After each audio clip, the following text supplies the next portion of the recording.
এই জঙ্গলের শিয়ালি বহুদিন মানুষের মাংস খায় না।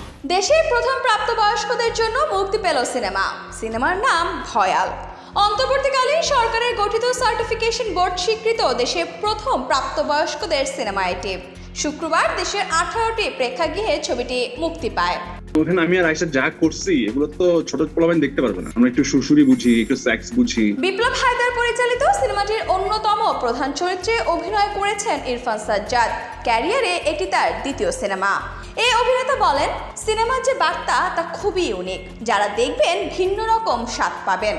তিনি বলেন, সচরাচর 18 বছরের নিচে যারা, তাদের এটার সঙ্গে মানিয়ে নেওয়া কঠিন হবে, তাদের জন্য এটা ট্রমাও হতে পারে। এসব ভাবনা থেকে সিনেমাটিকে প্রাপ্তবয়স্কদের সিনেমা হিসেবে মুক্তি দেওয়া হচ্ছে।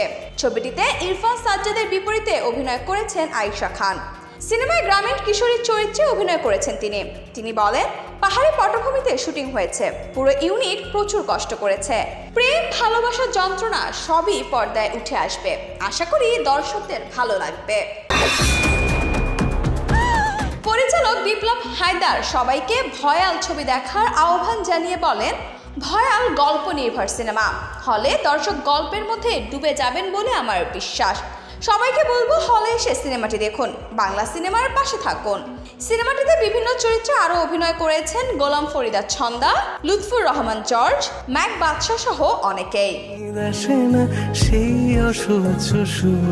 চলচ্চিত্র কর্মীদের দীর্ঘদিনের দাবির পরিপ্রেক্ষিতে চলচ্চিত্র সার্টিফিকেশন বোর্ড নামকরণ করে গত 22 সেপ্টেম্বর এর সম্পর্কিত একটি প্রজ্ঞাপন জারি করে তথ্য ও সম্প্রচার মন্ত্রণালয়। 2023 সালের শেষে এসে বিগত সরকার সার্টিফিকেশন বোর্ড আইন পাশ করলেও সেটির বিধিগুলো তৈরি করতে পারেনি। সর্বশেষ 2024 সালে অন্তর্বর্তী সরকারের উদ্যোগে বিগত সরকারের পদক্ষেপটির বাস্তবায়ন ঘটে। তুলে নেওয়া হয় সেন্সর শব্দটি।